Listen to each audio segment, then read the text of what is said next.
Un cancer du sein a été diagnostiqué chez Juliette à la suite d'une autopalpation quand elle était dans son dernier mois de grossesse.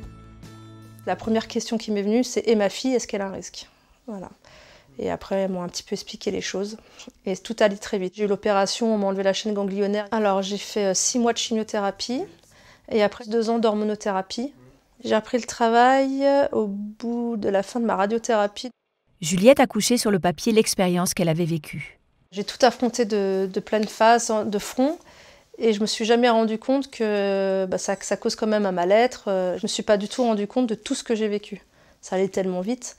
Donc le fait d'écrire, d'étaler, voilà, ça m'a permis de m'excuser aussi. C'était vraiment avancer et me pardonner d'être tombée malade à ce moment de ma vie. J'ai pris aussi du recul sur tout ce que j'ai pu faire subir aux autres, parce qu'en fait, comme on ne pense finalement qu'à soi à ce moment-là, on y va tête baissée.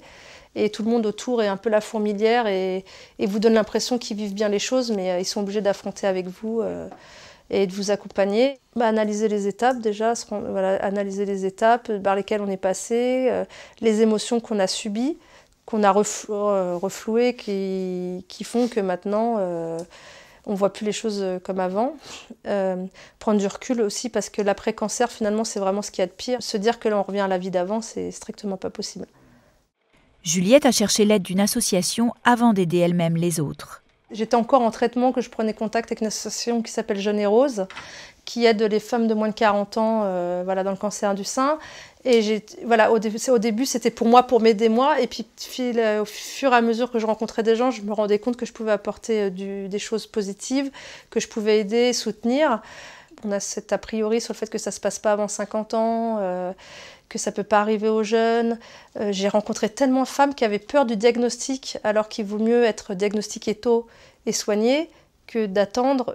La résilience a ouvert chez Juliette un autre regard sur la vie.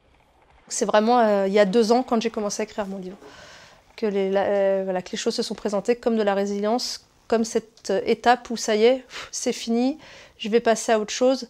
Je prends beaucoup les choses plus à la légère. L'acte de résilience, ça vous apprend aussi la patience, le recul.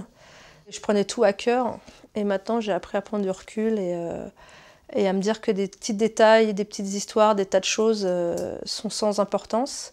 Il faut se battre pour soi d'abord et puis se battre pour ceux qui nous aiment et qui ont envie de nous voir en vie tout simplement. La vie est belle, quoi.